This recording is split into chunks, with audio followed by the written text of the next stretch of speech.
dir noch angesäche, so bist du ihr aller Ehre. Was ist Wundes hier geschäche? Dass ein Magd ein Kind gebar, ihre über aller Engel Schar. Was das nicht ein Wunder gab.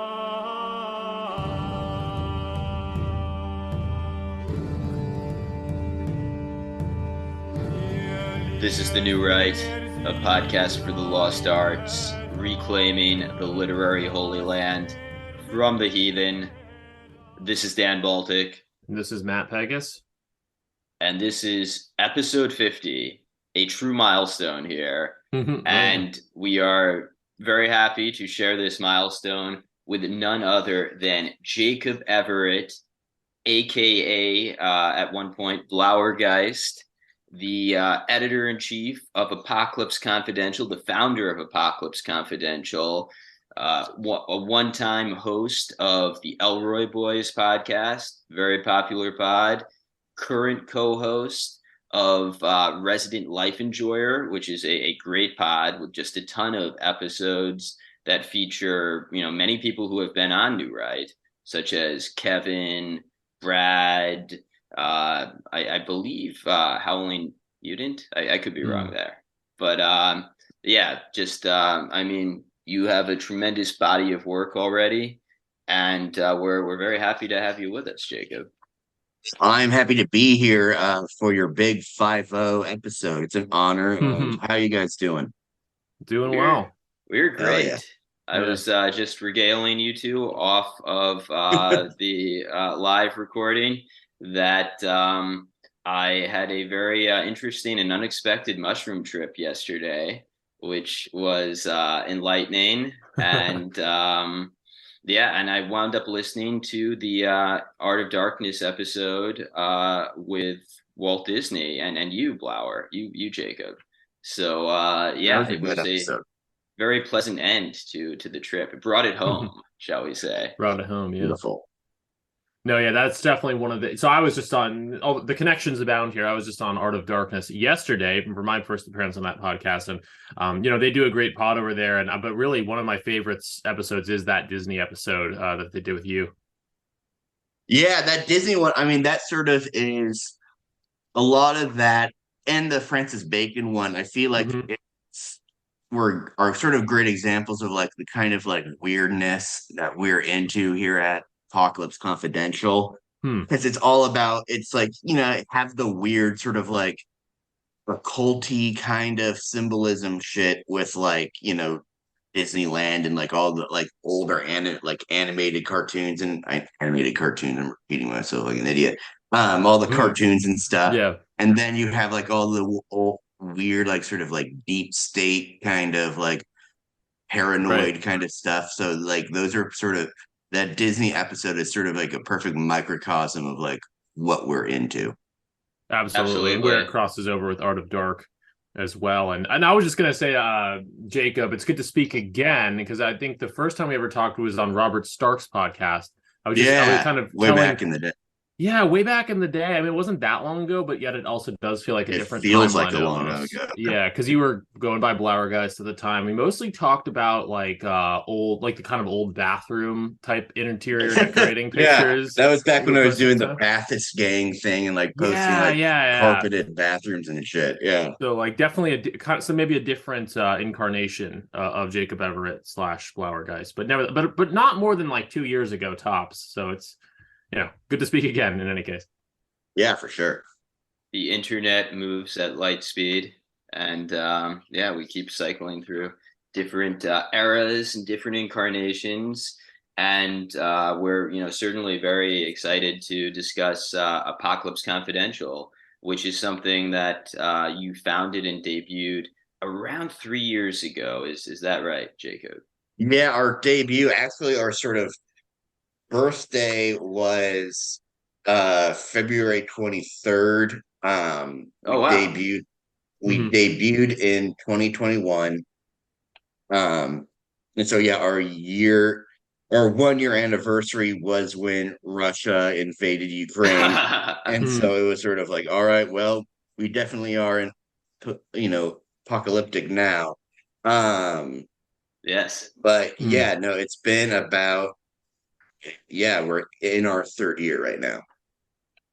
Well, you guys should have like the Rocky Four issue or something. The Ivan Absolutely. Drago issue. Yeah, no, I mean, Apocalypse Confidential is, I mean, thank you for, publishing the review of Nutcracker by Brad Kelly. That was great. I loved it. And I've been a fan of Apocalypse Confidential for a while. And one of the reasons why I'm a fan is so, like New Right, obviously, what we're doing here is we're platforming art that occurs out of the mainstream, not necessarily right-wing art, but just art that isn't at home in, the traditional publishing ecosystem or entertainment ecosystem. And I see, and I bet you'll agree with me, Apocalypse Confidential as a vehicle, a venue for just that type of writing. Because I mean, this is like, yes, it could be published in the mainstream, certainly, but certainly a lot of our guys like Arbogast, Detective Wolfman, Crooner, VN Ebert. They're all published to great acclaim in Apocalypse Confidential, and other former guests like Steph. He's not a former guest, but Hayden. People who are like generally in the sphere that I think as we go on in the episode, we've labeled the weird right, and we'll get into what we think that means. But yeah, I mean, your magazine, I would say, is one of the premier vehicles for getting writing and art out there that is not, mainstream, iron sanded down mainstream writing entertainment. For sure. Well, we're always sort of to like, what do we talk, like sort of edgy extrapolations and sort of fringe fascinations and all that kind of shit. I think the way that I kind of look, this thing of Oz, to use mafia argot, is like right. the way there's like two sort of like streams in it. One is dissident, and then the other is dissonant, where it's like dissident would be sort of more explicitly political stuff, which has its place and its purpose, and like that'd be like I am 1776, and then make like Passage Prize is sort of I mean, obviously they have a focus on the art, but also they have a project, and that's great. But then I think there are other venues that are more dissonant, like Apocalypse Confidential, and then like maybe Expat, and then a couple other places where it's sort of more about rebelling. Maybe we have some implicit politics. I'm not going to be like, no, we're not political at all. We have all of our implicit sort of meta politics, and I think Max, our managing editor, sort of spoke to that very eloquently when he was on. But like our interest is sort of like rebelling against the mainstream, because it's sort of, well, the mainstream is so fixated on maintaining a sort of unipolarity of just basically like a single voice kind of thing. Whereas we are interested in sort of, we present a sort of numerous voices, some that are like, we publish like all kinds of people besides like the people that you listed, like Arbogast and Wolfman. We also like publish like or Steph, like we also publish like random like 50-year-old poets in Scotland who found us on like Duotrope kind of thing. Oh, cool. And so it's sort of like it's a niche, but it's also like a big tent, I guess. Yeah, no, I hear what you mean. When I was talking to Dan in preparation for this episode, I kind of talked about my own experience of Twitter users and content generators like you and others who I kind of initially saw as coming out of like almost like the perfume nationalist sphere. And my point about it, kind of definitely what you said makes sense. There's dissident platforms and there's also dissonant platforms. But I definitely kind of think of it partially as it's almost like there's a new kind of subculture that emerged from the soil out of what once was kind of a more explicitly political grouping principle. Like, everyone, during 2016 and Trump, was rallied around a certain kind of politics. But once you get a lot of people together on the internet and making the connections, then other aspects of culture that may or may not actually have anything directly to do with politics start to grow out of that. And that's kind of how I see, as you said, places like Expat and definitely Apocalypse Confidential as well it's like there was initially like maybe a political reason why a lot of these people came to know each other, and with that came the kind of meta-political assumptions behind things, but now it's actually kind of developed a life of its own as a cultural hub, so to speak. Absolutely. To what extent would you say, when I think of Apocalypse Confidential, to me, noir goes hand in hand with your kind of theme and vibe. Is that correct? Is that generally like you aim to publish content and stories that are not entirely noir, but have that that tone? Yeah, I think, and I mean that what you say, calling it a tone is correct, because I've always thought of noir as more of a tonal thing rather than a genre thing.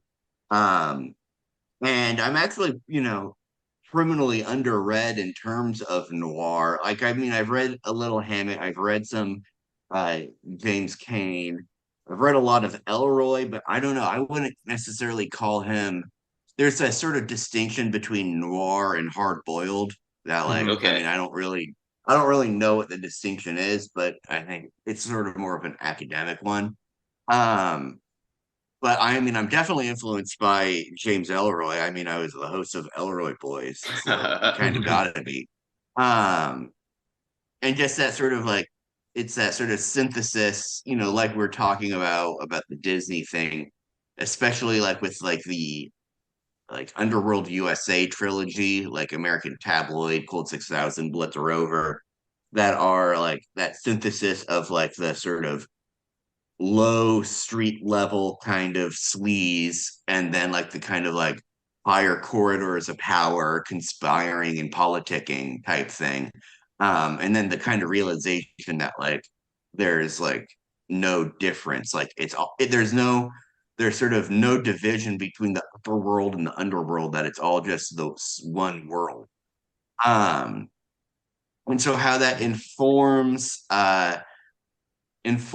our sensibility is just a recognition of that sort of, not necessarily demon hauntedness, but just sort of like the general hauntedness of noir, and how so much of it is like predicated on like sort of normal people being like, forced to like interact with like sort of like forces that are like far beyond what they understand, whether that's like, real specific things, like, I don't know, like, like government conspiracies or whatever, or just like sort of forces of like, greed or like lust for power or something like that. It's certainly a good. Makes sense. Go on.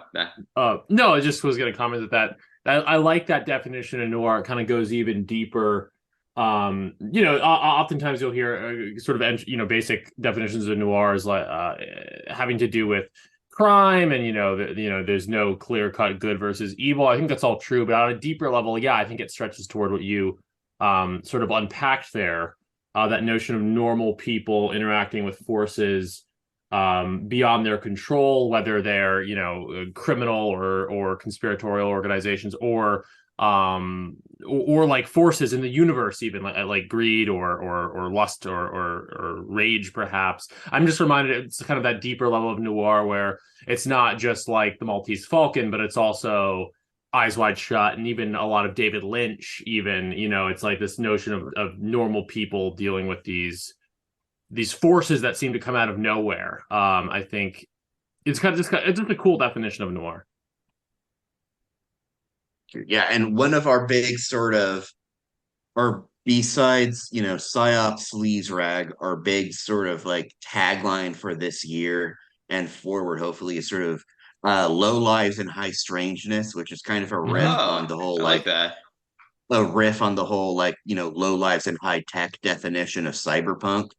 Yeah. Um, because I think what we're trying to grapple at Apocalypse Confidential is trying to think of like what the new thing is after cyberpunk, because cyberpunk was so specific about like anxieties of technology in like the 80s and 90s, and now we've sort of, I mean, we're living in a dystopia that they imagine. So what we're interested now in is like the sort of grappling with interactions of like sort of like the speculative nature, I guess, because high strangeness in its Hmm. strict definition applies to like UFO stuff, but Mhm. it also generally applies to just any sort of like paranormal or like parapolitical kind of thing. Like there's Yeah. high strangeness around that Air Force base or something like that. Um, and so like what we're interested in is like that kind of like commingling of like that kind of like wider and deeper haunting of the world of like sort of like hidden forces interacting with low lives. And the good thing with like the low lives tag is it's like that doesn't necessarily have to be criminal. That can just be like, like just generally people who are on the fringes, however that, manifests itself. And Totally. and so yeah, Totally. we're really Yeah. into it's like, yeah, like just like some like I don't know, some like illegal like poachers encountering, I don't know, something out in the woods or like that kind of thing. Yeah. It No, seems I dig like it. that's really like noir and this high strangeness, low lives lens of viewing the world. We talked before this episode, Matt and I, and in the notes that we sent you, that we're kind of interested why the right is drawn to noir. And I think it seems, as we were discussing this, it seems logical in that noir posits a worldview that is morally ambiguous, where it's, there are forces that are arrayed, not necessarily against you, but they could be against you, that obscure, the true goals and, the forces that move you. And I mean, certainly if you're on the right, that's the way you perceive the world today. You wake up and you're like, yes, I know shadowy tech and government and whatever cabals are, controlling me and controlling my life in ways that I don't want or like. Whereas if you're more of a normie or more of a lib, you wake up and you're like, we're progressing toward greater transparency and honesty and a better society. And so to me, it makes, perfect sense that yes, the right would be interested in this kind of more murky view of things where, you are encountering, within certainly in the external world, not necessarily entirely malevolent forces, but certainly not entirely good forces.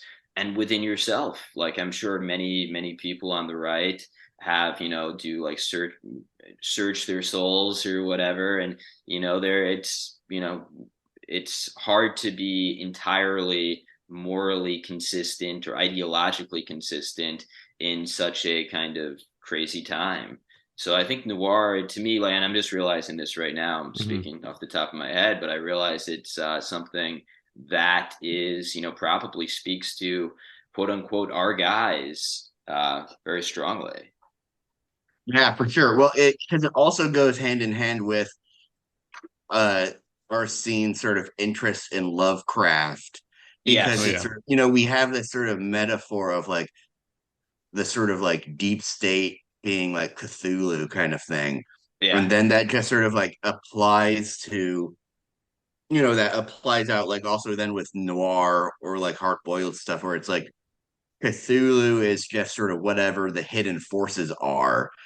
And so it becomes it's like a kind of, yeah, I don't know, it's a noir as kind of like cosmic sort of understanding of the world, I guess. I don't know. Hmm. Yeah, no, I like that a lot. Makes sense.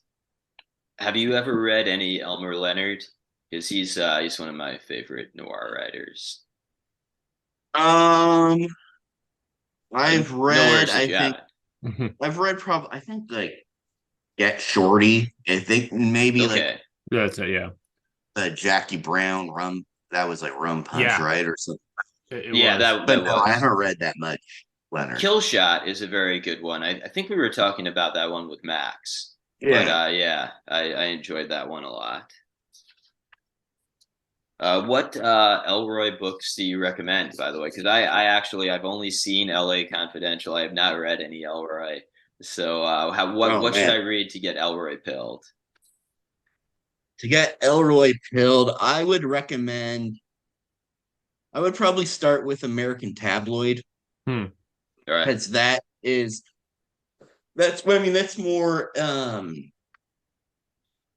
let's see. Yeah, that's because that's more sort of about like conspiracy stuff, and it's the beginning of the Underworld USA trilogy. Otherwise, I would start with the Black Dahlia because he basically has two big series. One is the LA Quartet, and then the other is the Underworld USA trilogy.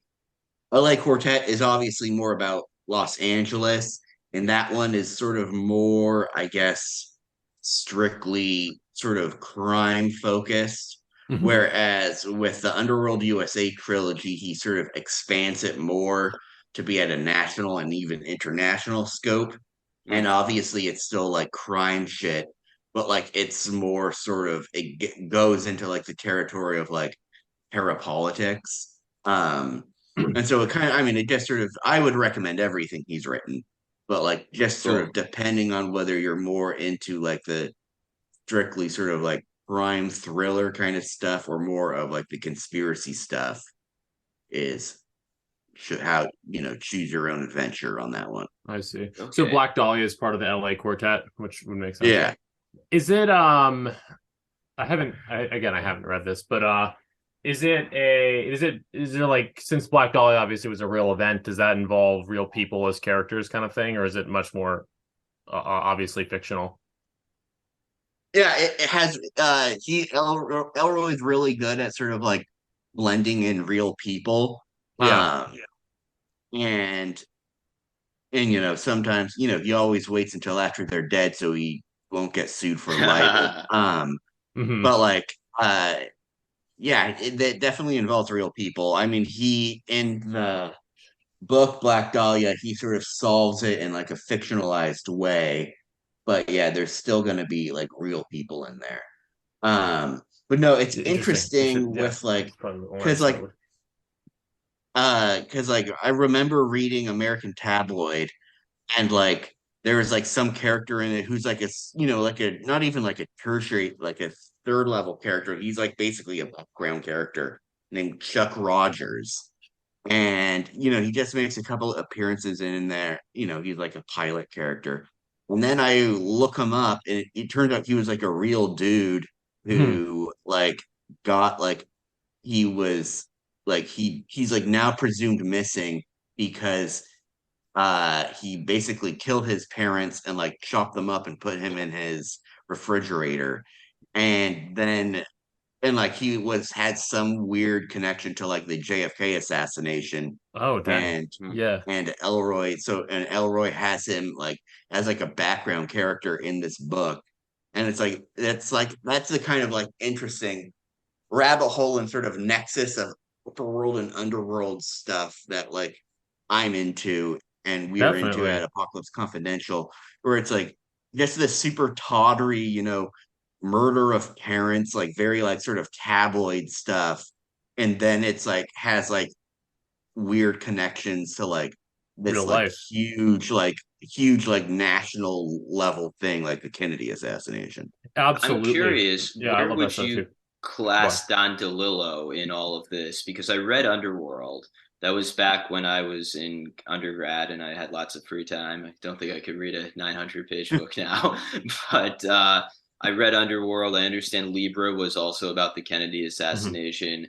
It seems like there's some real overlap with DeLillo and more noir elements.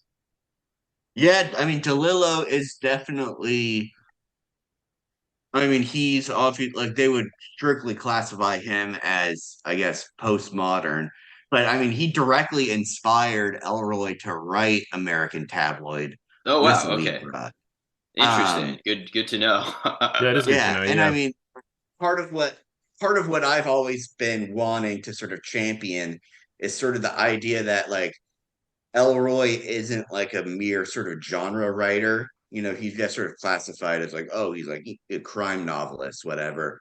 But like, I've always sort of wanted people to see him as like on the same level as like DeLillo and Pynchon and Yeah. McCarthy. Where because it's like he I don't know, they're all sort of grasping at like the same kind of like just sort of like weirdness of the 20th century, especially in Yeah. the Yeah. post-war period. Um, and and so yeah, I think they should all be in like the same conversation.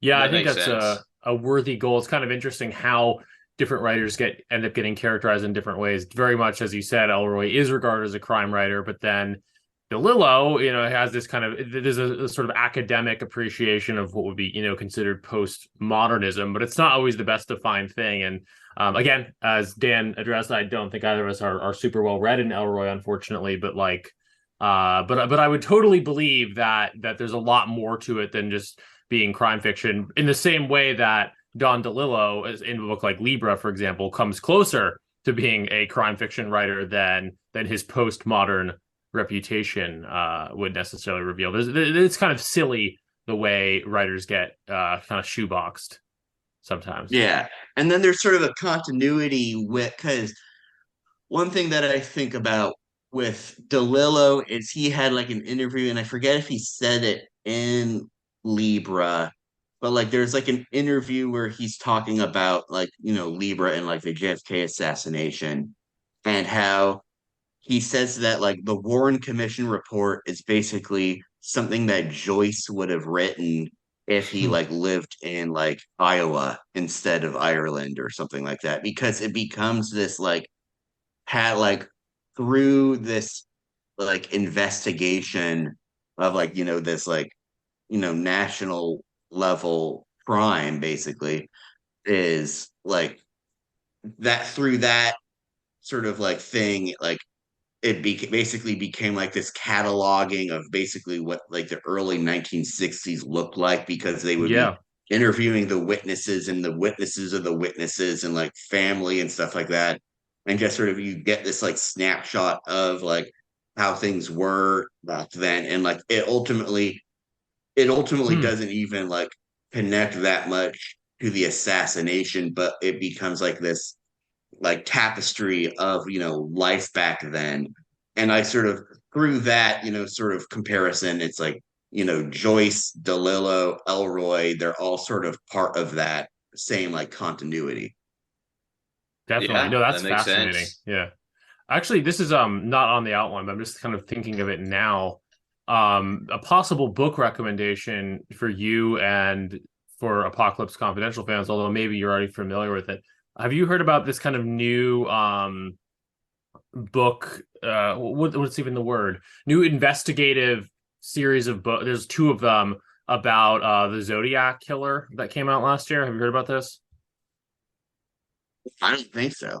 Highly would recommend. I'm trying to get the writer's name is Jarrett Kobek. He's like an LA based writer who actually self publishes a lot. But this book he wrote on the Zodiac, which is called it's called How to Find Zodiac. It was published about a year ago. It was part of Mhm. it was published in at the same time as another book called Motor Spirit: The Long Hunt for the Zodiac. Two books. They're actually self published, although their findings have been taken seriously by LA Magazine and other sources. I myself read these books and found them extremely compelling. As to the suspect they point out as Zodiac, which no one else has pointed to before. I came across this guy first on Bret Easton Ellis's podcast. Definitely generating some buzz. But what's fascinating about it is less so. I mean, I am interested in like true crime and like unsolved crimes like Zodiac, but also basically the way he deduces his suspect is by looking at all the different cultural references and very specific cultural references to comic books, to movies, and other things that the Zodiac put in his letters to the San Francisco Chronicle. So it's a very thrilling read, but also, and I'm like completely a believer in the suspect it puts forward, but also it's like a really, really good encapsulation of the craziness of California and the Bay Area in the 60s, and this kind of sociological portrait of the different events and the different cultural forces at play. I think from what I'm hearing about what you guys do at Apocalypse Confidential, I think you'd probably really, really enjoy it. Highly recommended to you and to anyone who's listening who might be interested in such things. This looks really cool. I'm looking at it right now. Yeah, highly recommend. And again, the writer's like, he self-publishes. He's kind of like, I mean, I'm not gonna say he's like us. He's just like us, but like, he's not like some, highfalutin degree holding NPR darling. He's like a, working writer. All the best stuff is happening in the shadows, in our spaces. Yeah, it sort of reminds, it's like the whole idea of, it's like, if you want to solve a crime, you have to solve the society or whatever. The sort of like holistic approach to thing. Yeah, I dig that. Definitely. Yeah. And the reason I'll shut up about this in a second, but the reason he published it in 2 books is because one is like very technical, like this is like the evidence I have for this guy being Zodiac, and then the other is much more the nonfiction piece about a certain period of time and the cultural context. It's very interesting. Nice. I'll have to check it out too. Yeah, definitely. It and I imagine the thesis is different than the movie Zodiac. Oh yeah, definitely. It kind of rules that out, but interesting. Maybe a legal case there for that, dude. Who knows? Yeah. So Resident Life Enjoyer. We wanted to dig into that.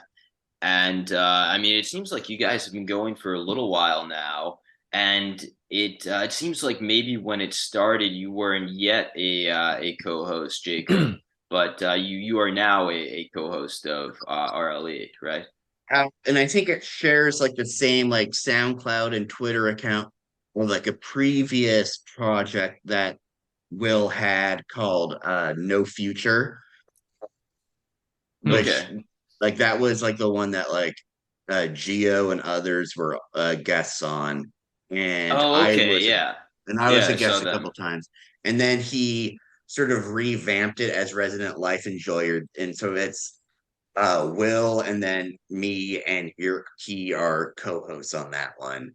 And I don't know, I think obviously Will would be better to sort of get into it. And actually he would be, you guys should have him as a guest on this podcast at some point. Absolutely. Because, it's sort of definitely his darling.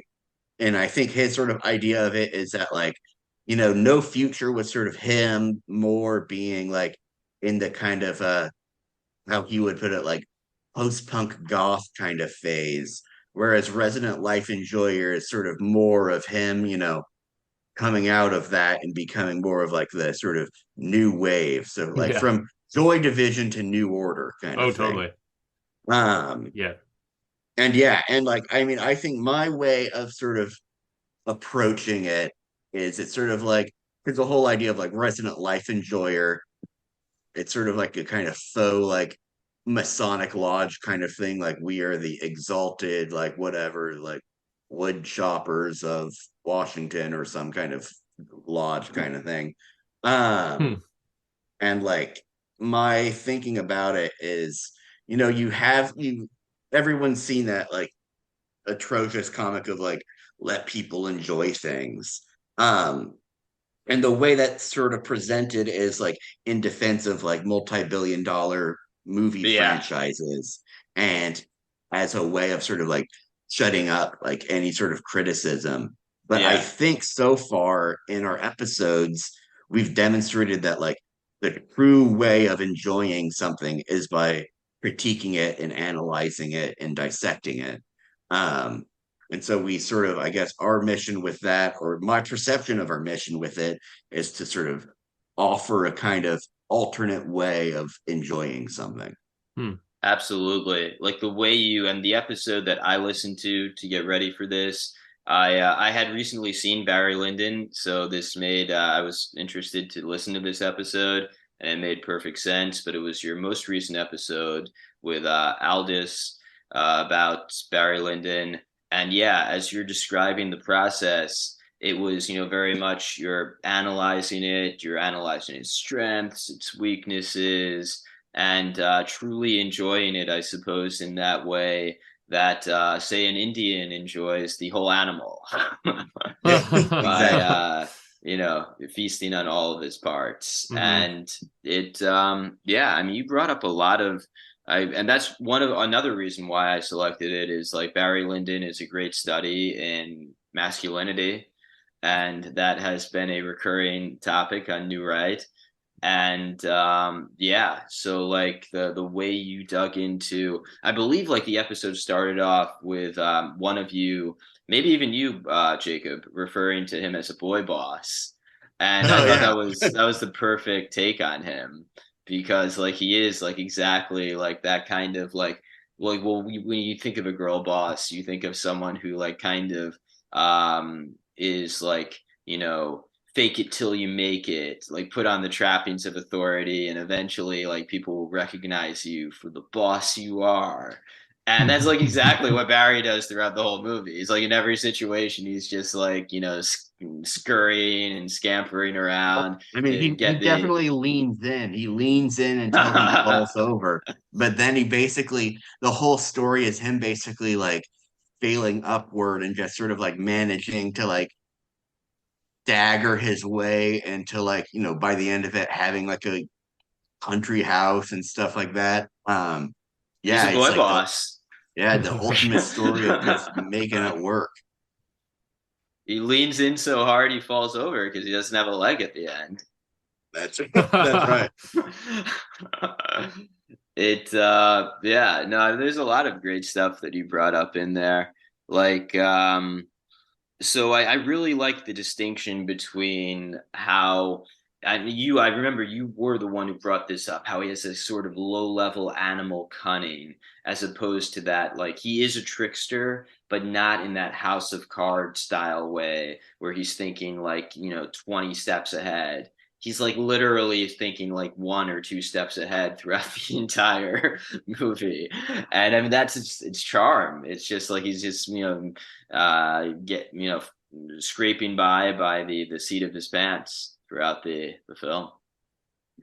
Survives by his like wits and guile and just sort of being able to like like the sort of genius of the low level cunning isn't how to manipulate events to your sort of ultimate like satisfaction or benefit, but by sort of like reacting after the fact. And yeah, I mean it's like a fascinating portrait of that kind of uh animal kind of instinct. Hmm. Absolutely. And he has you mentioned or one of you mentioned that he's a bit of a himbo. And like yes, he does have that look. Like he's like kind of like stereotypically Hmm. good looking, but not necessarily very expressive.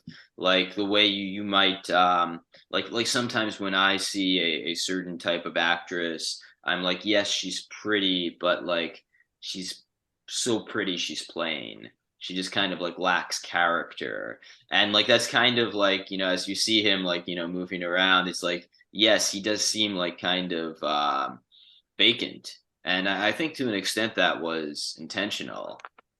Oh, for sure. Well, it's like I think people critics at the time, and I think some still do. It's like, oh, they criticize Ryan O'Neal because it's like he's not a very good actor, but it's like it's sort of like the whole point of the character and why Kubrick cast him is because he was this kind of I mean, he was like vaguely thinking man, but like he was still like I mean, he was like a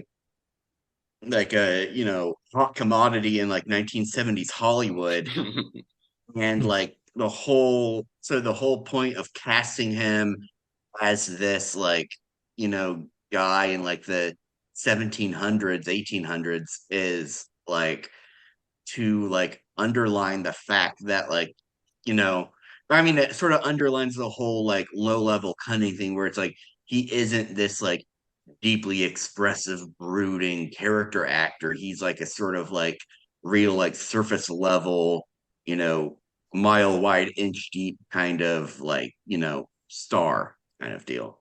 Yeah. Like one of my favorite, I mean, like his seduction of Lady Lyndon, that was hilarious too. He just kind of like walks up to her and he's like, I'm gonna kiss you now. But that was funny. But even funnier to me was the initial seduction of the I guess she was a German or Czech, not quite peasant, but like farmer's wife who he like stumbles upon.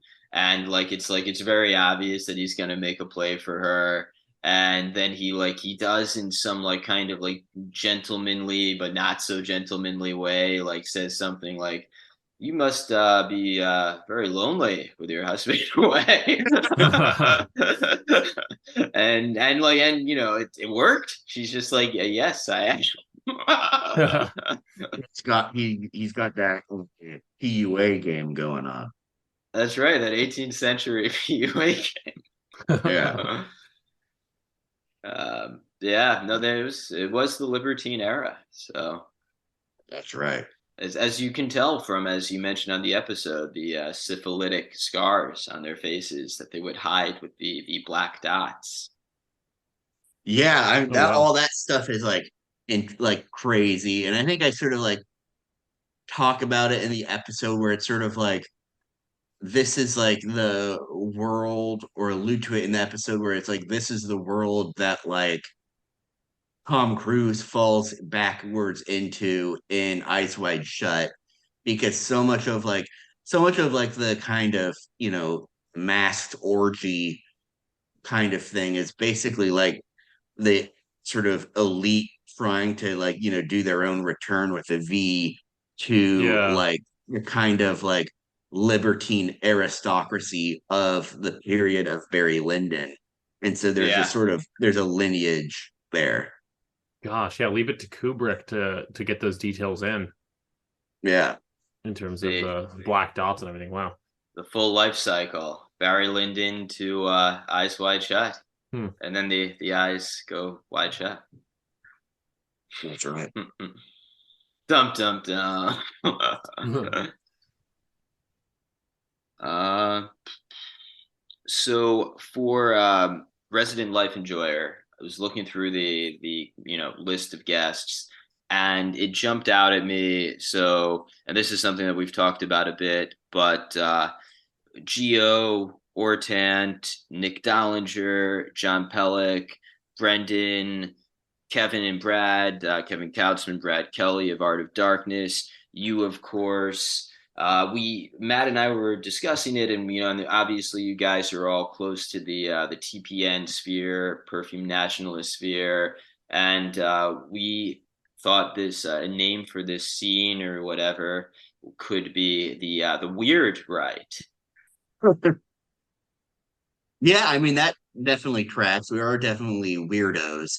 Um, and I mean it also tracks for, you know, like sort of all that like sort of pulp and noir stuff that we were talking about earlier with Apocalypse Confidential, where it's like, you know, weird, like, you know, thinking back into like the 1930s where it was like weird tales and like Yeah. weird menace, you know, that the genre where it's always like the sort of half naked girl, you know, tied up on a, you know, stone altar with like someone in a hood with like a crooked dagger kind of Mhm. like, so that weird menace thing. And then like sort of weird fiction of like Clark Ashton Smith and Lovecraft and so forth. And so, you know, because we're all tapped into that sort of thing, yeah, I mean, weird right definitely makes sense as an appellate. Yeah, no, I mean we kind of thought of it both in that sense, but also this kind of like cultural sphere that we're in. It has, as we discussed earlier on the episode, a lot of people who are politically right wing, but then a lot of people who are just not comfortable in. There are artists, artistic individuals but the kind of progressive liberalism of the entertainment and publishing industry doesn't suit them. And so as a result, they find themselves in this space as well. And so Matt and I both went to the DeVere Ball, and we were, speculating that a lot of people in this room are, not really right wing by any sense of the definition, despite the way the media would paint the event. They're just kind of like, well, people looking for a party, but also people who are just like creative and don't fit in a segment of the entertainment or cultural industry that is censorious and just like not fun. It's kind of like that dissonant dichotomy you laid out earlier. And yeah, I don't know. I was kind of saying to Dan too, like a lot of my favorite podcasts, and I'd even put like Art of Darkness in that category. And maybe even some people would view our podcast this way, where you can almost forget that you got here through politics for, episodes at a time, because the topics are so multifarious and like not just often not directly related to politics at all, even with those metapolitical assumptions. We're having Brendan Lusso on soon as well, and I mean I think his Tales from the Mall and then his sensory deprivation chamber play is kind of a good example of that, where it's something that came out of a sphere that had a political grouping principle, but it's just so apolitical and so enjoyable in its own right. Yeah, it's sort of like it's post-political in a way, and I guess it's sort of jumping the gun because obviously we still have, like the current sort of regime or paradigm in place, but like I guess our sort of the mentality that you're sort of laying out, it's sort of like we've talked about politics to death, and we all we all know the direction things need to go, and we all sort of and people are still welcome to discuss things on that level, but like at this point we're sort of more interested in like talking about like what comes after that, I guess. Yeah, no, and I think when I mentioned earlier, like finding a lot of guys like you and other people in the general sphere, definitely the perfume nationalists, as Dan mentioned, it was all like 2020 when I found it, and my online and my Twitter experience has improved immeasurably since then. I mean, it was kind of no fun, or it got old fast before when it was all about politics, but yeah, now I think we all have been engaged in this process of thinking like, yeah, what comes next, not because anything is resolved politically, but just because there has to be some outgrowth of that. And yeah, if anything, things have gotten, somewhat worse, perhaps politically.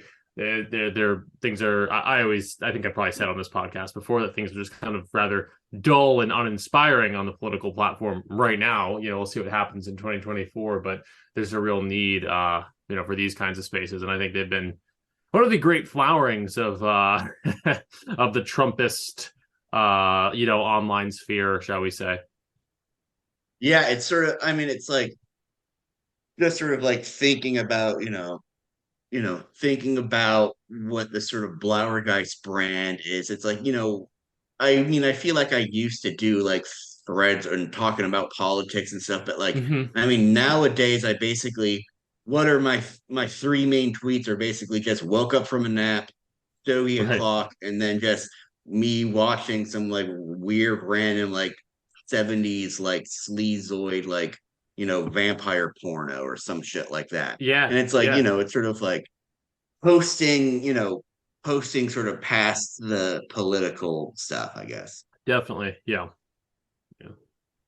It's good to know like where you feel most comfortable, and like post like there are enough people who do the kind of politics thing, and frankly it's it's not very fun, I find. It's like, much more, I mean, like, okay, it is a little bit safer as well. I'm, in less danger of losing my Twitter account. But aside from that, like, it's just kind of like some of these things are just very obvious, and you state them, and they're the obvious rejoinders to it, and it's so much more fun sometimes to say things in ways that are more circuitous. And I mean, there's only so many of us who can post like Curtis Yarvin style tweet threads and things like that, and it's much more interesting, shall we say, to be a resident life enjoyer. You know, I feel like that is kind of like a theme, definitely to posters like you, Jacob. And you know, we could get all like college critical theory about it and be like, well, actually,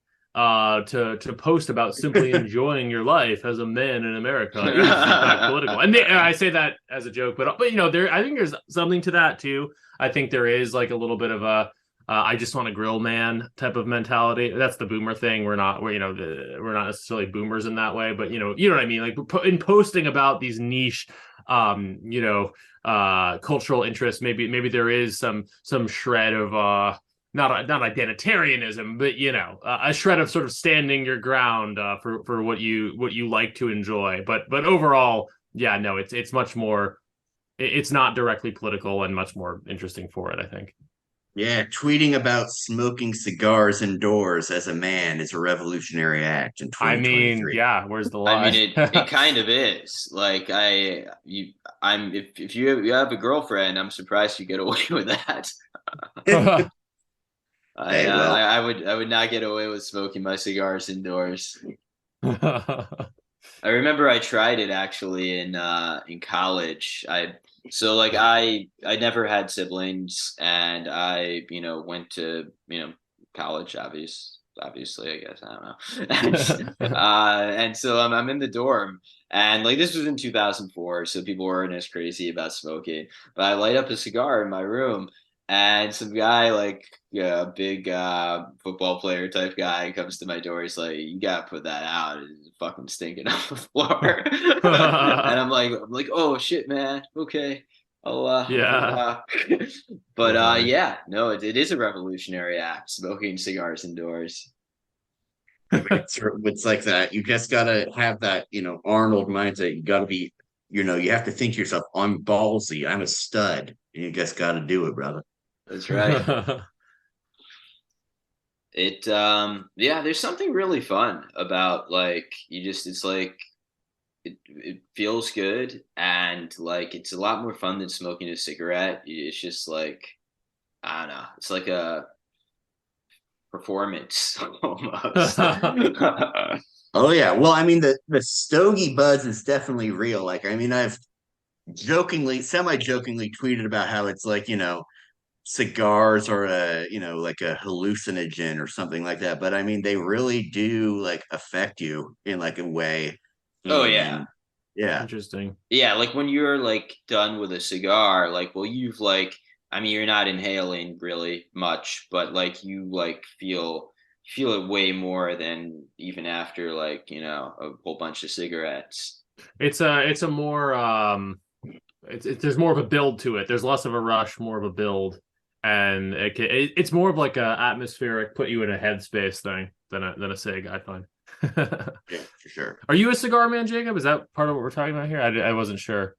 Oh yeah. No, I got into cigars sort of midway through 2020 because my grandpa passed away, and he was a big cigar guy. Like his like, white pickup truck reeked of like cigar smoke.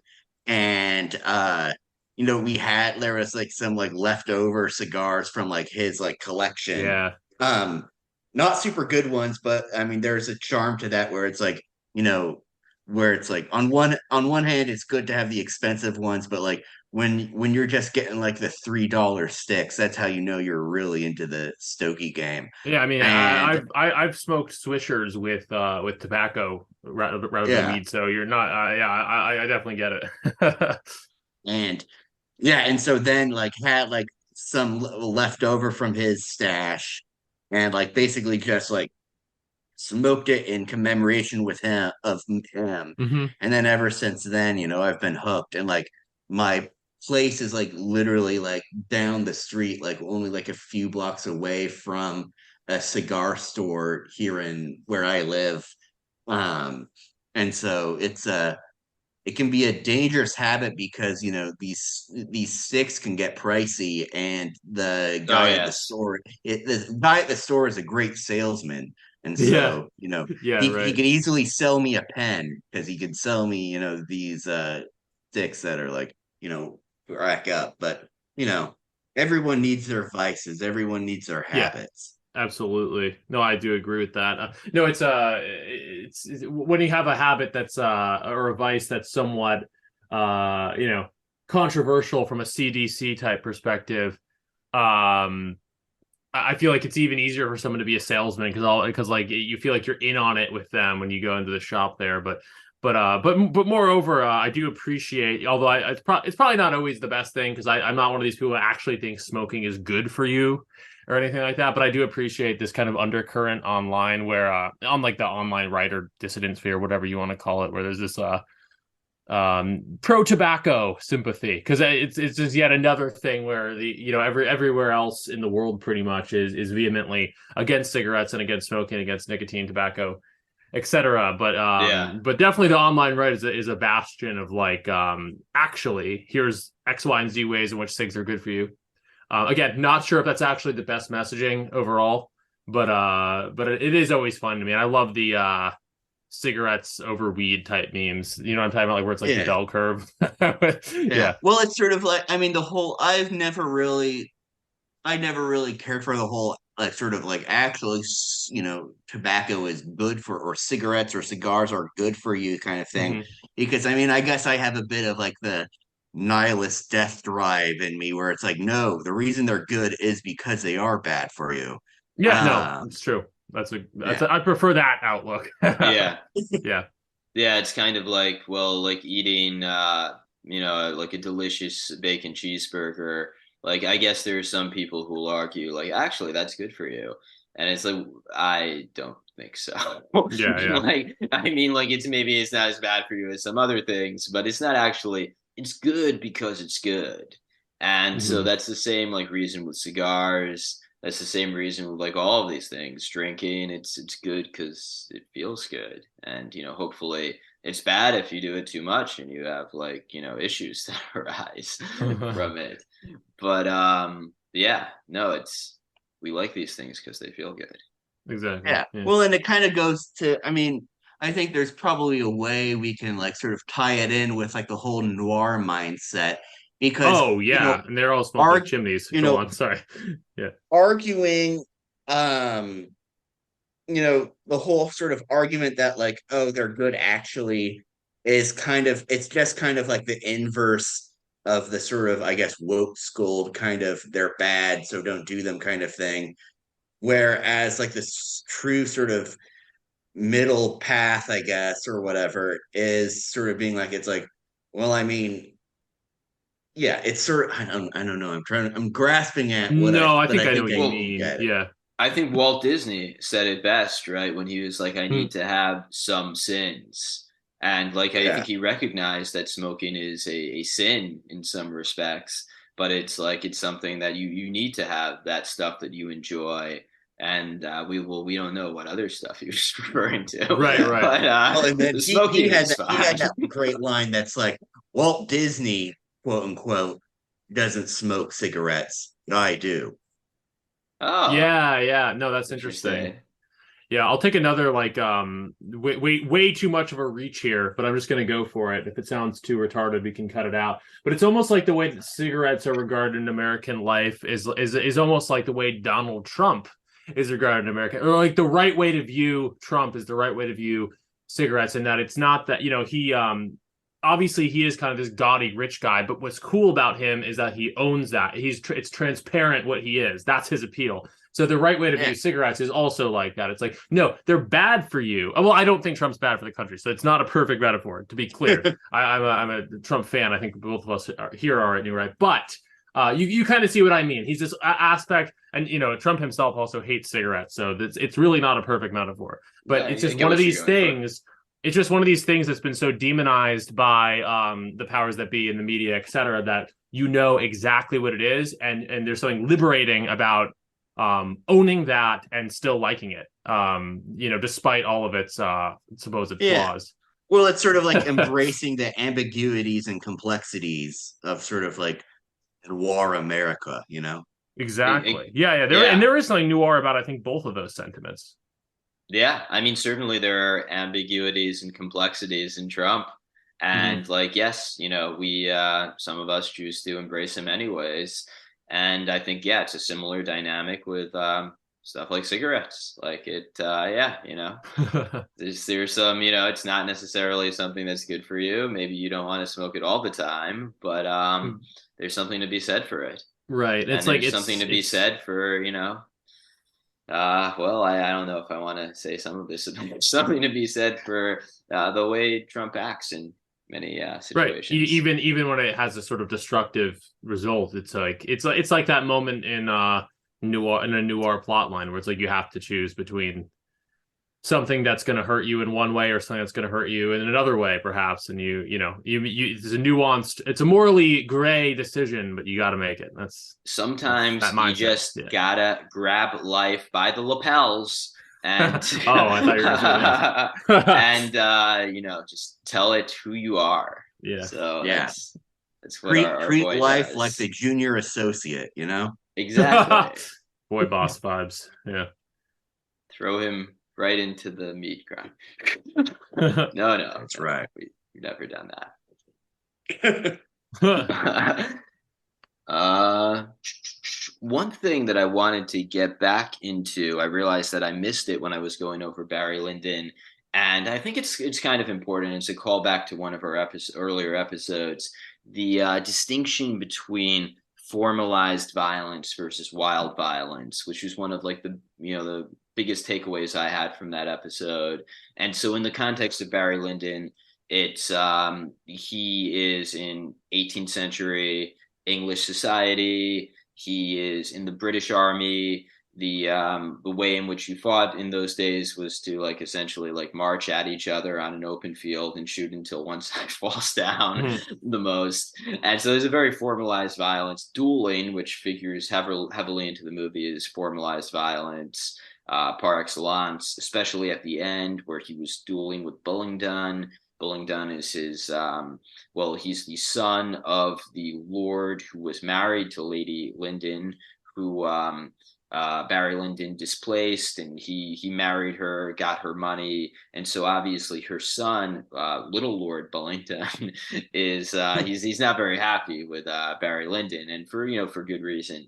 And so there's a number of duels in the movie. Famously, they have a duel at the end between Lyndon and Little Bullingdon. And so the way the duels were fought in those days, I mean, there was the kind of like 10 paces turn and shoot, which seems like kind of more, if not fair, more just kind of like reasonable. But the way this duel was fought is you flip a coin and the loser has to kind of like stand and bear it while the other person aims and fires at him. And like, yes, pistols were much more inaccurate those days, but like, nevertheless, you are standing in the way of gunfire and just hoping it doesn't hit you too badly. So that's like, it's a kind of like wild scenario. And nevertheless, it was like totally like, this is just part of the way society works. And it was sanctioned and it was just like, totally normal. But he gets in the most trouble, Barry Lyndon, in this movie for thrashing Bullingdon, for humiliating Barry in this kind of recital event with other aristocrats around. And in that instance, he was probably, very justified. Like Bullingdon, like really had humiliated him, and he was furious, and he just starts beating him. But it's something that absolutely ruined his reputation. And so, in those days, there's a real distinction between formalized violence, which is okay, and wild violence, which is not. And this kind of like gets into a lot of stuff we've talked about on New Right, which is kind of like, to what extent is it more masculine, more manly to like play by the rules, even though like it might be easier to break the rules. You still have to play by them to be honorable, or is the more honorable thing to be wild, and I think, and this calls back to an episode we did with the Good Old Boys where we talked about this, and they themselves were divided on it, I believe. With, I think Marek was the one who said if the stakes are high enough, And I think they both agreed on this point, actually. If the stakes are high enough, yes, you are justified by using whatever means necessary to achieve your goals. Yeah, I don't know where to chew on with that, but yeah, it's definitely the whole idea of like formalized versus wild violence. I think then you kind of see that how maybe like our current situation in terms of like I don't know, like anarcho like tyranny kind of thing, Yeah. where it's sort of like the third sort of thing is then like sort of state sanctioned violence where it's like everything is like fucking falling apart, like we have like all these like brain derailments and stuff like that. And I don't know where I'm getting at with this, but I mean the the sort of system itself is a act of violence, I guess. And Formalized. It's the yeah, system, and it, like, you're expected to. So, like, yeah, you're expected to ride trains that are gonna fall apart. You're expected to Yeah. do like all of these things that are like there's a formally dangerous element in it. Like, you're going to commute to work and you might get brained by a hobo. Like, that's just part of like daily life in certain parts of America these days.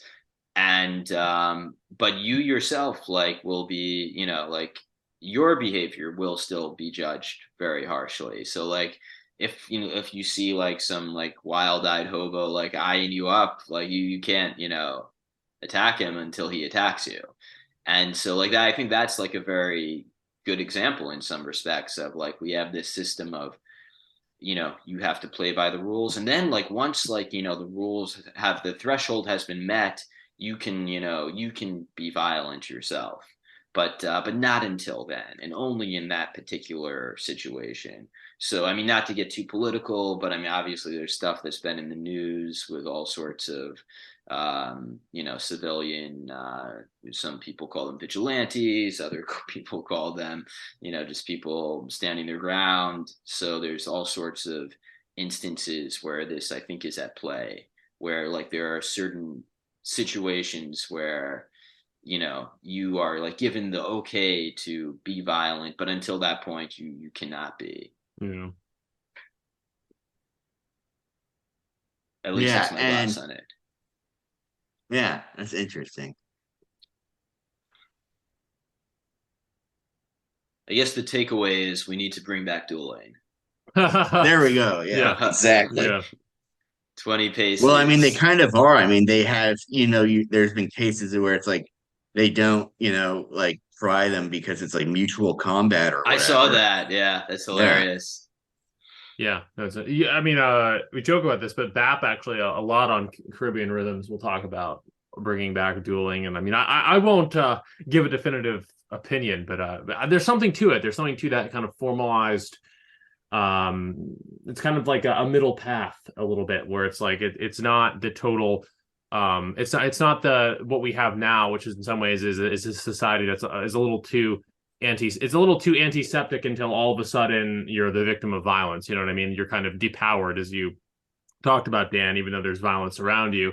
But it's also not the war of all against all. It's that formalized middle path that I think people find disturbing in a modern context, that such a thing would actually be sanctioned. But I think when you think about the dynamics of violence and the way that it underlies society and the way that society is founded upon violence, the notion of a formalized duel actually makes quite a bit of sense. I say that, sitting behind my computer. It's not like I want to get challenged to a duel and that I'd be happy to go out and do one or anything. But it's an interesting thought experiment for sure. Well, I mean, and then it's like the whole thing with the dueling, that like the sort of dueling culture is then, you know, and I think it was one of us, maybe it was me, who talked about it in that Barry Lyndon episode. Is it's like, well, then a dueling society is a polite society Exactly. I Right. was about to Yeah. because say that. the whole Yeah. the whole infrastructure of like etiquette is basically because prevent people from, being in a situation where a duel would be necessary. So, Matt, it's like you don't have to worry about getting into a duel as long as, you like sort of obey the etiquette and like rules of and niceties that we've sort of established. Yeah. So yeah, like Southern honor cultures, like kind of black male honor cultures. I mean, I'm sure, like, if you're to well, Southern honor culture is kind of a descendant of the Scots Irish and the like the borderlands up there. Like, yeah, I mean, I think like in general, I think of those cultures as being like pretty courteous until it's not. So like very friendly, very engaging, but then like, oh, if you step over the line, then suddenly it's on. So yeah, not like, whereas let's say a casual like New York City dinner party or something, people might like outrageously insult other people, and it just be like, oh well, that's how it goes. That's like him being him. Yeah, I'm told that there's countries on Earth and possibly even in Europe and Eastern Europe, maybe Hungary. I don't know the details on this, but where there are still not legal duels, but there's still enough of an honor culture that it's a real issue that there's people who feel duty bound to kill in certain instances. I don't know all the sociological details, but obviously these types of things do live on beneath the outside of the sanction zone, so we say. I would believe that from what I know about Hungary, because I know a little bit about it from Matt Forney, and my girlfriend did a Fulbright there, so she spent quite a bit of time there, and yeah, it does seem to have that kind of genteel honor culture still. So yeah, the next New Right episode live from Budapest. The duel, yeah. Matt and I duel. Well, I was on Art of Dark yesterday. They were Kevin had some choice words about our jockeying for status on the books and literature podcast rankings in Cyprus. So yeah. I saw they're beating us, right? But he said if we ever usurp them, it would be war, is what he told me. So maybe he had a duel, but yeah. I know that. Well, Brad at least seems like he's kind of woodsy, so I feel like he'd know how to handle himself out there.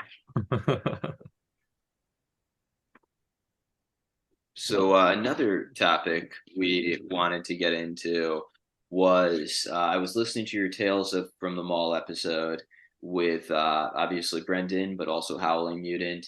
Hilarious episode. Just you and two other hilarious guys, and you started talking a little bit about the horror movie genre, and that got me thinking about horror versus noir, and how and I know Jaws is one of your favorite movies, and I think you could correct me if I'm wrong, but I would class that as a horror movie of sorts, and for sure. Yeah, scared me. And so like in horror, to me, the classic horror is like it's a tale of good versus evil, usually with an external force that is evil and it's an external battle between good and evil. Whereas noir, good and evil is much more murky. It's not clear exactly who is good, who is evil, and much more that like it's like within each of us is good and evil. And so to the extent that there is a battle between good and evil in noir, I feel like it's a psychological or internal battle. And so like they're two very similar in that like they're both kind of scary in a way, but I feel like horror is a much more clear-cut moral universe, explicitly so, than noir. What do you think about that, Blauer, or rather Jacob? Yeah, for sure. And I mean, it sort of gets into, I guess, because what the thing that we taught at Apocalypse Confidential is we're interested in the underworld, whether that's sort of demonological or criminological. And so whether that's like, the crime noir stuff or sort of more occult kind of horror thing. I don't know. I hadn't really thought about it just, contra noir. Um, but like I do think about sort of, I guess maybe one frame of reference for this is sort of like noir versus giallo. Like sort of like Italian kind of like proto slasher kind of thing. Yeah. Um, because they both have pretty similar roots. Obviously noir comes from like, dime store pulp paperback kind of stuff. And then the giallo, they come from obviously because giallo is yellow in Italian, so it comes from like the sort of yellowed page, like Oh, dime interesting. store pulp Yeah. paperbacks and stuff. And like basically, like I don't know, maybe there's a distinction without much of a difference or something to me, because ultimately, like at the end of the day, the difference between whether something is crime thing or a horror thing is just sort of like how long the camera focuses on the victim screaming, I guess. Yeah. No. Um, and because it's like you do have like a lot of noir that go into like very sort of like horroristic sort of modes. Like you have like what is the one called? There's like one called The Prowler from like 1951 by Losi or Los. I forget how. I think it's just Joseph Losi, which is a very sort of like sweltering kind of like claustrophobic noir thing about like a voyeur. And then of course, and then it's sort of like as like a dichotomy is then you have a different movie called The Prowler from 1981, which that's just like a straight up like slasher movie. Um, and there's no obvious connection other than the fact that they're both called the same thing. Um, and Hmm. then you have movies like M, by Fritz Lang, Mm. which is like Yeah. basically like that's a horror movie more or less about like a child murderer, but it's also sort of very noir like, and Definitely. it like Noir crime. Yeah. yeah, and it underlines the fact that it's like so much of noir is like rooted in like the German expressionism of like the 20s, like all that sort of like lights and shadow and fog and stuff like that. Yeah. Um, and so I don't know. I think I would actually sort of, I guess, I'm talking myself into counter arguing what you're saying. And I think there is definitely just there's always been a strong like horror current to noir. It just is sort of like presented in a different way.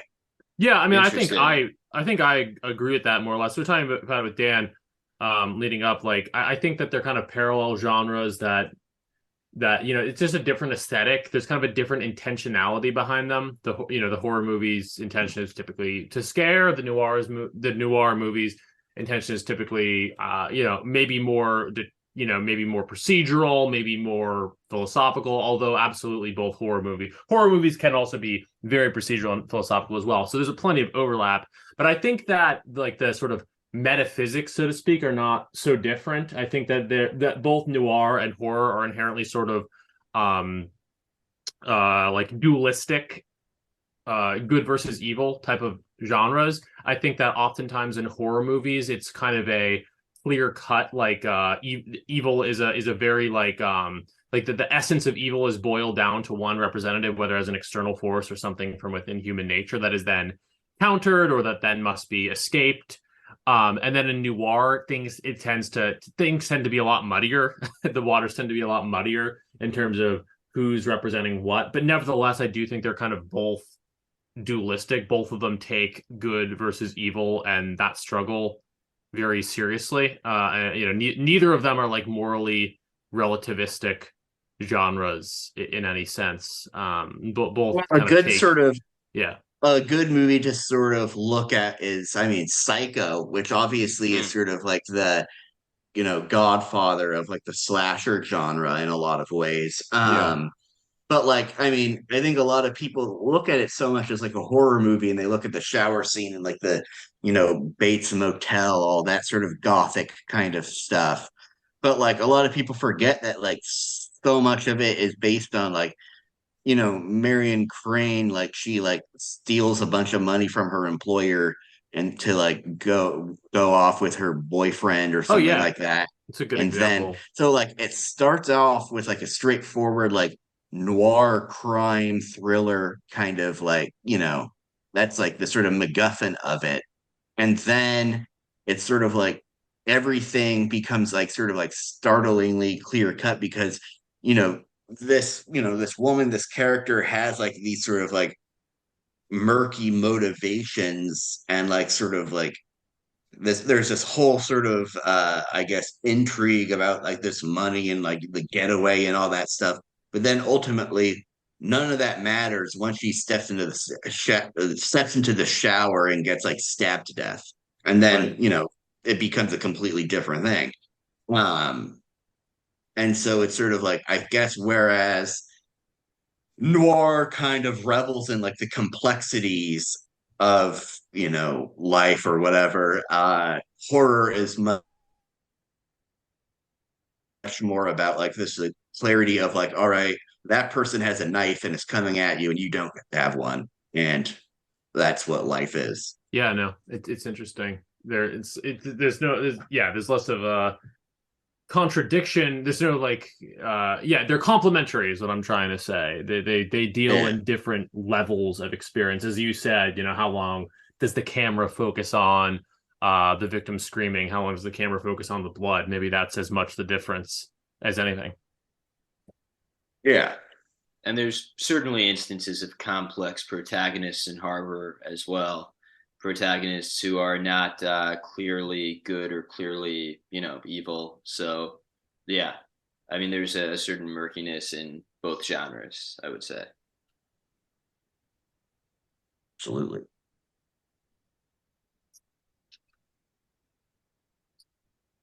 So we were wondering, Matt and I didn't know between each other. At what point did you decide to transition I started to transitioning. move from Blauergeist to Jacob Everett? That started, I think I changed it last year. Mhm. Um, Maybe more recent, but I mean, a part of it is because of like, doing Apocalypse Confidential, and it's getting sort of more reach, and it's sort of getting more like real world. I mean, as much as that, I mean, everything has sort of been infused with online, so there's no real like Yeah, touch grass Yeah. world anymore. But like in terms of like, just generally sort of real world, maybe out of our sphere kind of thing is a better way of putting it. Hmm.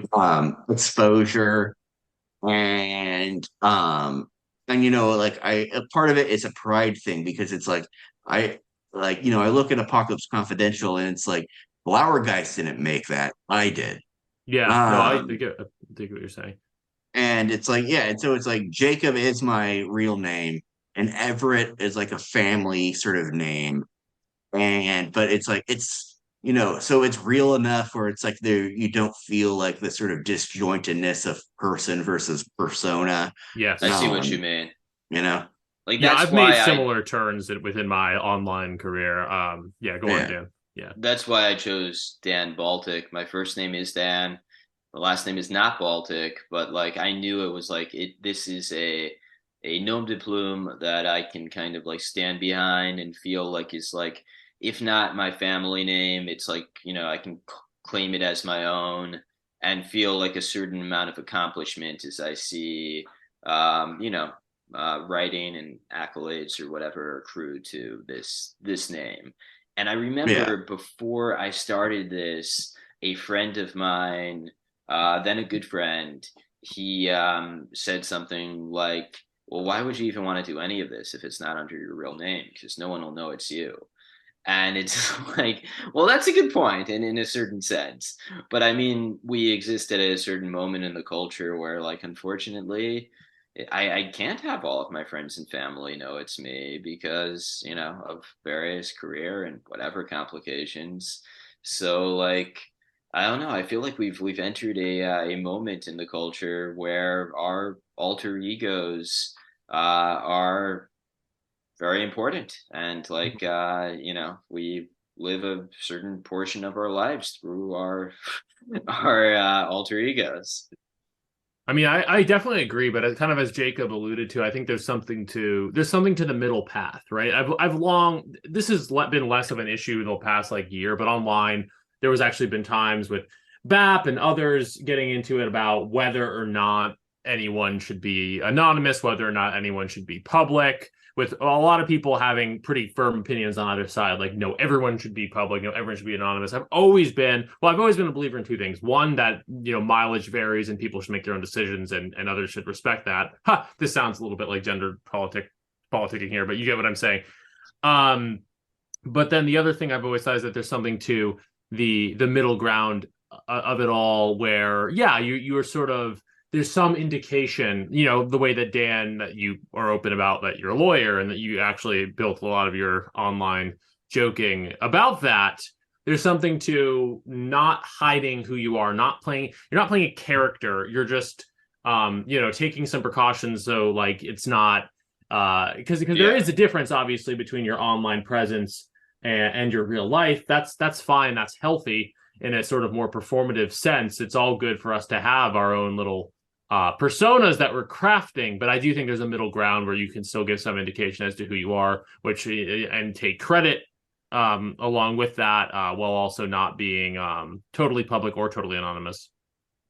Absolutely. To me, it's the not playing a character thing is more important than the sort of like whether someone is like anon or not. Like, I mean, I'm fine. Obviously, people do what they got to do, but like to me, the thing that's sort of weird and annoying, it's like when someone is just like, and I don't have any examples off the top of my head. I'm not talking shit about anyone in particular, but like when it's just like you can just tell that like straight up their like online presence is completely different from who they are, in the quote unquote real world. Yeah. That becomes the issue, because that becomes like, I mean, that becomes like a gradual like sort of fracture of like the self.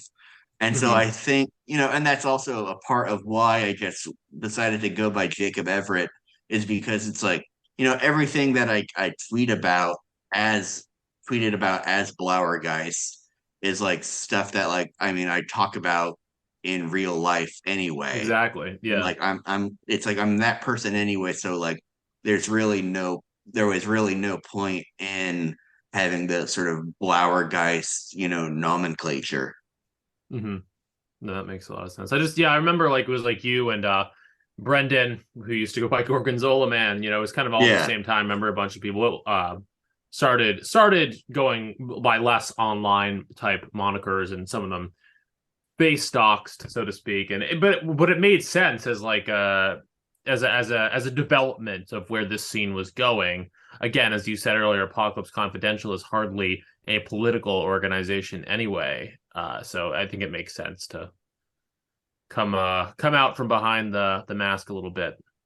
Yeah, because sure. in like previous eras, like this is how you met people. You met people through your mutual interests, and to like being entirely anon, that's no fun. You want to meet the people who you connect with. Absolutely. Well, I think that takes us through our list here of our outline, but we're happy to stay on if just anything else that you guys want to get into. Yeah, I actually had one last. I'll let Jacob definitely, if you have any other things you want to bring up or questions you want to ask us, by all means. I had one last callback to make to an earlier bit of the episode. Not sure if this will come across as a question or this will generate much discussion, but kind of a light bulb went off when you were talking about the Lovecraft of it all and the Cthulhu mythos and the influence of that on Apocalypse Confidential. Kind of reminded me a little bit, and I couldn't quite formulate the words when this first came up, so I think we just moved on, but it reminded me a little bit of the conversation I was having with Brad and Kevin yesterday on Art of Darkness about William S. Burroughs. We were talking about Burroughs. We talked about all his many proclivities and interests, many of which I think probably are, noir in their way and in line. I'm sure you guys talk about Burroughs on Apocalypse Confidential sometimes, but specifically, we read a piece that I think Nick Land had written in the 90s for the CCRU. I think it's called the Cybernetic something research unit. Yeah. Called the Lemurian Time War. And it was a very strange and trippy piece about something about Burroughs and the lost continent of Lemuria and these ancient lemur people that he may or may not have sincerely believed. It was a very kind of trippy thing like that. But it really struck me that Lovecraft was also interested in sort of pseudo geography and lost continents like Lemuria and Atlantis. And it really, and also to hear you talk about Lovecraft earlier and some of the other writers, and even like the expanded Elroy underworld universe, it just sometimes feels like there's almost like this undercurrent of perhaps fictional, but perhaps not completely fictional reference points that go across like a whole network of different writers, from Lovecraft to Burroughs, perhaps to Elroy. And it almost feels like it's like this alternative sociology that like may or may not have any basis in reality, but that's like shared, like a shared subjectivity almost, or like a shared expanded universe of different writers. That's not a question. I'm just wondering if does that resonate at all? Is that like kind of in line with the Apocalypse Confidential aesthetic? For sure. And it's sort of like a shared mythos, shared. It's not even because it's like you're talking about like the lost continents and stuff. It's like almost like it's less in like our sort of preoccupation with the underworld. It's less sociological and maybe almost more like sort of like geographical. And I mean, this ties into our next special is Gaia horror, which is sort of like, like Yeah. the way I would put it is like body horror, but for geology and like biology or ecology and stuff like that. And so there's this sense of like a hauntedness of space around us. And like the sort of one thing that I always sort of harp on is like parapolitics, this study of like conspiracy and stuff like that, is to like history or current events as like urban exploration is to architecture. Yeah. And just like this sort of like the sense that like, these we always sort of like talk about like these smoke-filled rooms and these corridors of power as in like a metaphorical way. But like one thing I'm fascinated by is that it's like, no, they're physical spaces where these sort of plans are hatched. Like there is a room somewhere, probably at like some like Texas oil billionaire's house. There is a room where they schemed the Kennedy assassination, for example. Yeah. Yeah. There is like a room where they, take any sort of like conspiracy, and there's an actual like sort of physical space attached to it, and that there are actual doorways and like that you can like sort of go through and walk down the halls of, where you are sort of like confronted with that like sort of like this hidden madness of the 20th and 21st centuries. Yeah, no, that's awesome. That's a fascinating image, and maybe that's a little bit of a maybe it's a stretch, but maybe it's almost a little bit of a uniting factor between your work now and the work you were engaged in with Baathist Gang last time that we spoke, where it's that you were dealing with rooms there in an aesthetic sense, and still I guess there's that interest even within the more noir parapolitical angle, still the interest in space and the relation of spaces with that which is done inside them persists, perhaps. Absolutely. Yeah. The room where it happens. Exactly. Yeah. Hamilton with Lin-Manuel Miranda's pill. Yeah, it's like, I mean, so it's sort of like the one thing I wanted to bring up is like, to me, the image, and this goes what we were talking about with like spaces, is the image that I have for Apocalypse Confidential is this anecdote that like I read and posted about like a while ago, where during sort of like usual like I guess like sometimes they have to do like rescue exercises in the catacombs for the Parisian police because tourists will get lost down there, so they like every once in a while just do usual like sort of regular like exercises in there to be acclimated to it. So during these regular exercises, Parisian police in the catacombs found a basically makeshift movie theater there with like a functioning Wow. bar and like functioning like phone lines. And sort of before they got there, they heard like audio recordings of like snarling dogs to basically ward them off. Hmm. And like there was like a collection, like basically there was a dissonant collection of like sort of like symbols and stuff. Like the hammer and sickle was next to the swastika and stuff. So no sort of discernible like ideology to it. It was just sort of complete chaos. And so they see this functioning movie theater and this bar and phone line and stuff, and they're like, all right, this is weird. And then they go up back out of the catacombs, and then after what they manage to get the next day, they get like some expert who I guess for whatever reason to like go down with them. And the next time they were there, the phone lines were cut, and there was a Huh. sort of note saying, do not try to find us.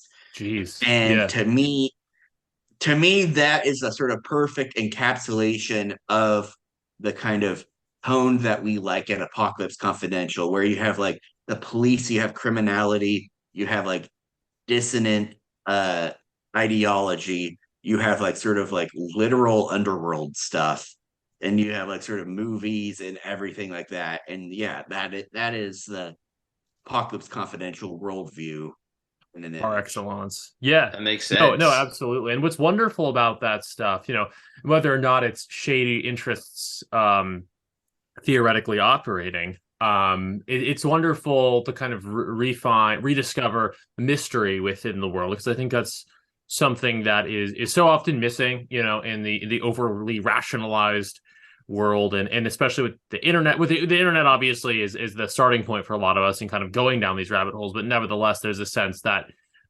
all information is now available. There's so much less mystery in the world now than there used to be, is what I'm trying to say. But it's almost like with projects like Apocalypse Confidential, it's kind of rediscovering those caverns of the unexplained and the uncanny. And that's something that I think there's a real need for now.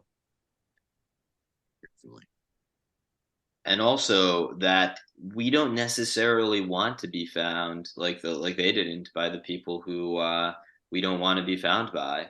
Yeah. Like we were talking about the Vanity Fair article recently, and how it would be a mixed blessing to be mentioned in any of these, taxonomies, mainstream taxonomies of the quote unquote new right or dissident right. Mm-hmm. And it's like, frankly, we have the listeners we want to have, and we'd like to have more. But I mean, we don't want to have so many that we have listeners and we have readers that we don't want. Yeah. So Yeah. it's an interesting, situation where like you we're all kind of like a private club. Yeah. That's right. Private Stogie Club. We're all smoking cigars and watching movies in the catacombs. With our buttered rums. Yeah. Damn right. What is a buttered rum, by the way? Buttered rum is hot buttered rum is it's rum, obviously, a spiced rum, and then you add hot water, unsalted butter, and then like cinnamon, nutmeg, allspice, Oh and you wow. just stir, and yeah, Sounds it's good. a good Yeah. Yeah. winter drink. Yeah, that does sound Yeah. good. I'm not a big mulled wine fan, but that sounds good, I must say. Yeah.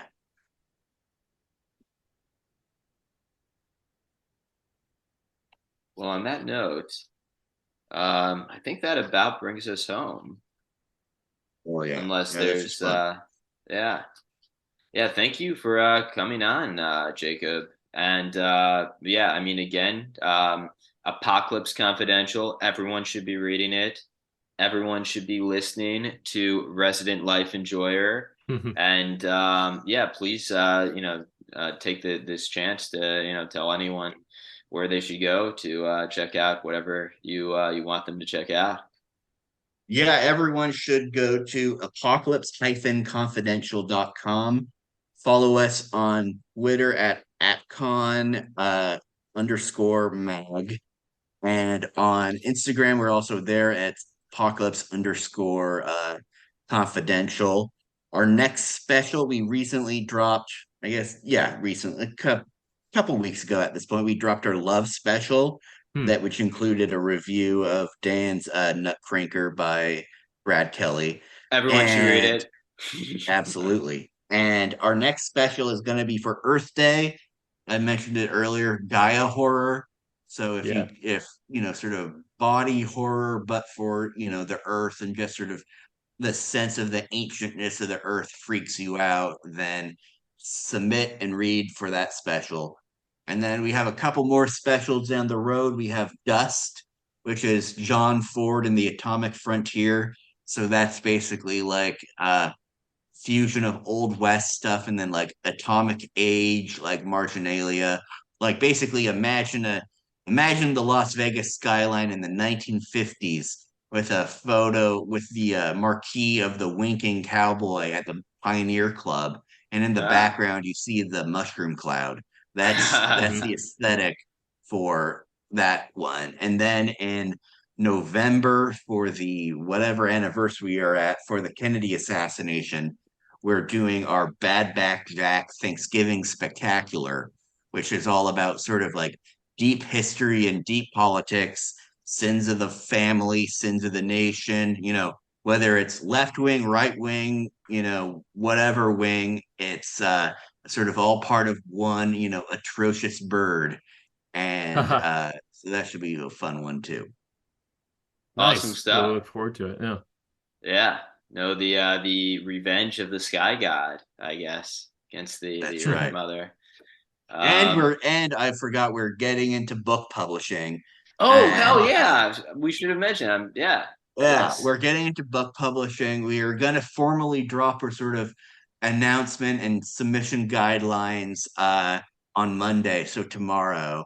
And our first book is going to be called The Book Of by a mysterious author named Frank Keith.